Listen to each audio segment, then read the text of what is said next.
అదేవిధంగా మన పక్కనే పోతున్న మంచిర్యాలన్నిటిని ఇంతవరకు మరి మన జహీరాబాద్కి అందించేటువంటి ఆలోచన గతంలో చేయనందుకు బాధపడుతున్నాను. అదేవిధంగా గీతారెడ్డి గారు ముందు మనం తాగిన తర్వాత ఎవరికైనా తప్పిద్దాం, జంట నగరాల ప్రజలు మంచిర్యాల ఇప్పటి నుంచి తాగుతా ఉన్నారు, మన జహీరాబాద్ ప్రజలకు ముందు మంచినీళ్ళు తప్పించాలనే ఉద్దేశం వారి దృష్టిలో కనపడుతుంది. ఇక్కడ ఒక సందర్భంగా ఒక విషయాన్ని చెప్పదలుచుకున్నాను.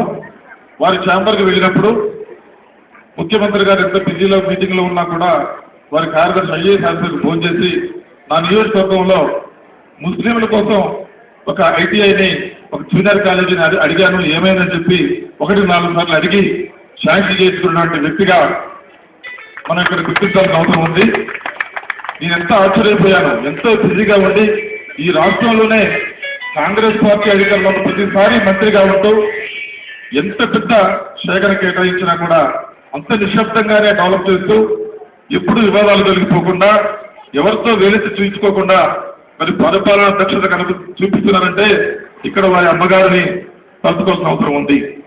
వారు ఎప్పుడో స్వాతంత్రం వచ్చిన తర్వాత ఒక ఇండిపెండెంట్గా ఎమ్మెల్యేగా అసెంబ్లీకి ప్రవేశం జరిగింది. ఆ విధంగా వారి తల్లి గారి యొక్క నాయకత్వ విషయాలను పుణుకుపుచ్చుకొని ఈనాడు గీతారెడ్డి గారు వారి అమ్మగారి పిలుపు మేరకు హైదరాబాద్కు వచ్చి రాజకీయాల్లోకి ఎంటర్ అయ్యారు. లేకుంటే అమెరికాలోనే సరిపోయేవారు. వారి రాజకీయ జీవితాన్ని ప్రజల మధ్య గడపాలని వారి అమ్మగారు కోరుకున్నారు. వారు కోరుకున్న దానికంటే ఎక్కువగా తన యొక్క సేవలను ప్రజలకు అందిస్తూ ఉన్నారు. త్వరలోనే ఈ జహీరాబాద్ నియోజకవర్గానికే కాదు, మెదక్ జిల్లానే దేశ పటంలో ఒక ముఖ్యమైన స్థానంలో పరిశ్రమల కేంద్రంగా చూపించేటువంటి ప్రయత్నం మంత్రి గారు చెప్తున్నారు.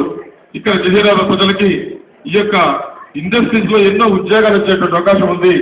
ఇక్కడ ఉన్న బడుగు బలహీన వర్గాలందరూ కూడా మరి ఆమెకు మద్దతు తెలియజేస్తూ పీసుజాలన్నీ వదిలిపెట్టి గీతారెడ్డి గారి నాయకత్వాన్ని బలపరుస్తూ, శేఖర్ గారి నాయకత్వాన్ని బలపరుస్తూ బడుగు బలహీన వర్గాల వారంతా అమ్మకు అండగా ఉండాలని కోరుకుంటూ, ఆ పాపావారి దివ్యాశస్సులు అమ్మకు ఉండాలని కోరుకుంటూ ఈ రాష్ట్రంలో హరిజన గిరిజన బడుగు బలహీన వర్గాలకి అండగా నిలబడేటువంటి శక్తిని అమ్మకు ప్రసాదించాలని ఇక్కడ ఒక విషయం చెప్పదలుచుకున్నాను.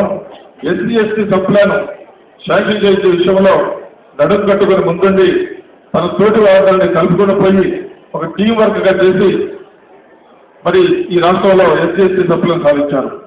మన మధ్య కూర్చున్నారు ఇక్కడ మార్కెటింగ్ చైర్మన్ గారు.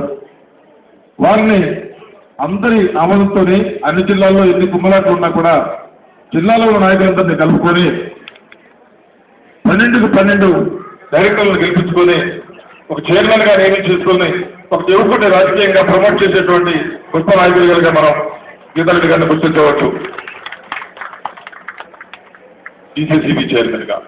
అదేవిధంగా ఈ రోజున యువకులు ఉద్యోగాలు లేక ప్రభుత్వ ఉద్యోగాలు తగ్గిపోతున్నాయి, ప్రైవేటు యాజమాన్యాలు పెరిగిపోతున్న కారణంగా ఎన్నో ఇండస్ట్రీస్ ని మన మెదక్ జిల్లా తీసుకొచ్చి వాళ్ళకి ఉద్యోగాలు కల్పించాలనే తహతహ మన మనసులో ఉంది.